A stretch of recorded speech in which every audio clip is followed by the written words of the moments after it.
Haleluya, karibu Manono TV kwa uhondo zaidi. Unayoomba nikaambia hivi, sababu ni nini?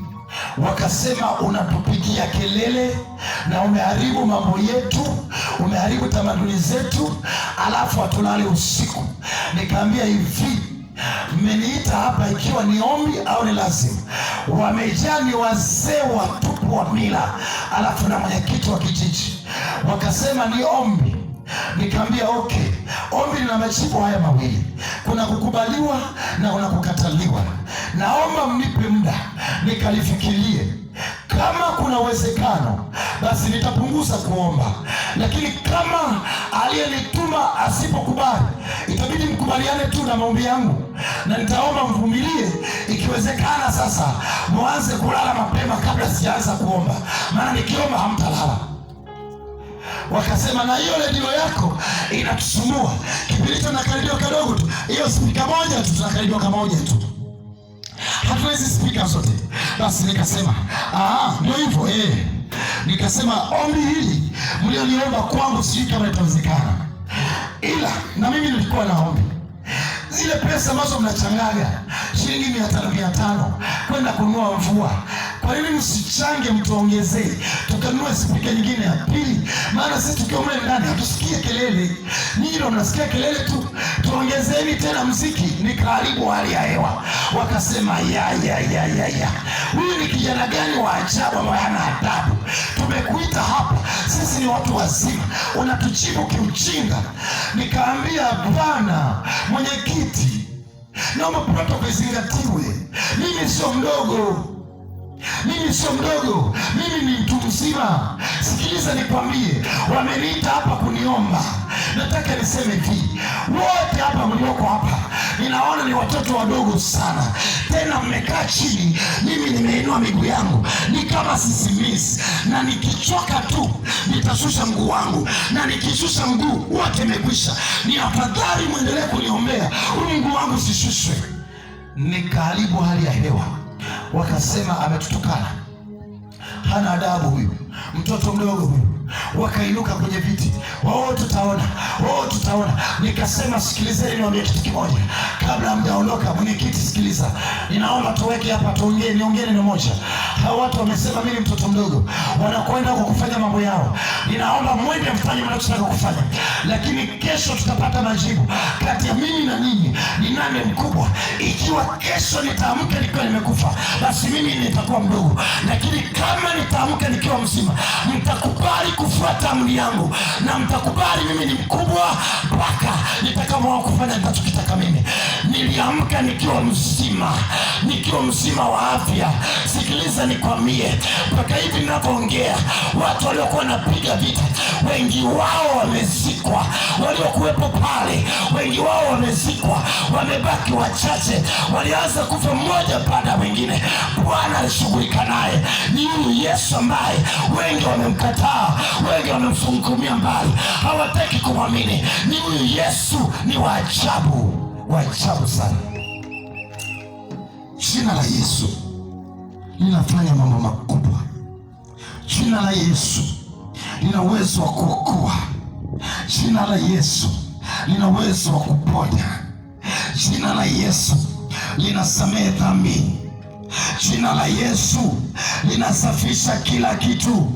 Usiogope umetenda dhambi ngapi, usiogope ni mabaya mangapi umeyatenda. Ninakutangazia habari njema jioni ya leo kwamba Yesu ana uwezo wa kubadilisha hatima ya maisha yako. Sikiliza nikwambie, wacha hatima yako yamuliwe na Yesu. Waganga wasiamue hatima yako, wala wachawi wasiamue hatima yako, wala watu ambao ni wa heshima wasiamue hatima yako, wala watu ambao wanakuzunguka wasiamue hatima yako. Wacha hatima yako iamuliwe na Yesu.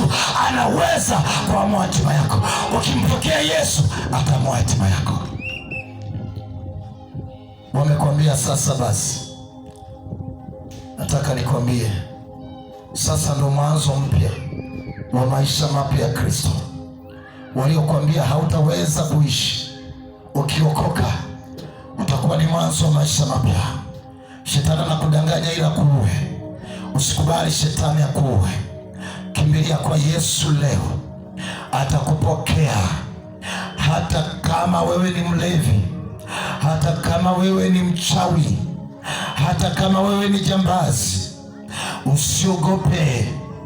Yesu alikuja kwa ajili yako. Anakupenda sana wewe mchawi. Yesu anakupenda sana wewe mlevi. Yesu anakupenda sana wewe kahaba.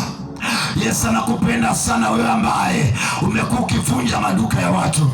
Yesu anakupenda sana wewe ambaye unaiba wake za watu, unaiba waume za watu.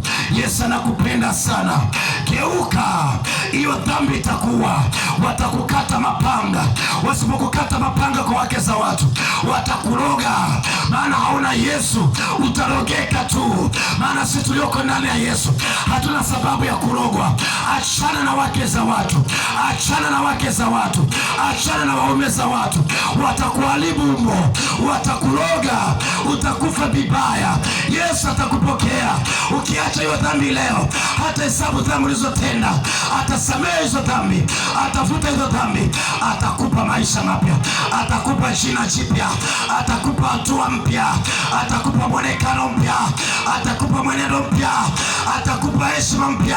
Hata wale waliofukuzwa kazi kwa sababu ya uasherati, kwa sababu ya ukahaba, kwa sababu ya kuchukua wake za watu, ukikubali leo kuokoka, Yesu atakurudisha kazini. Watakuandikia barua, watasema tumeona pengo la nafasi yako, rudi kazini. Ni baada tu ya kumpokea Yesu. Simama pale ulipo. Elohim Adonai Shama Shama Elohim Adonai Shama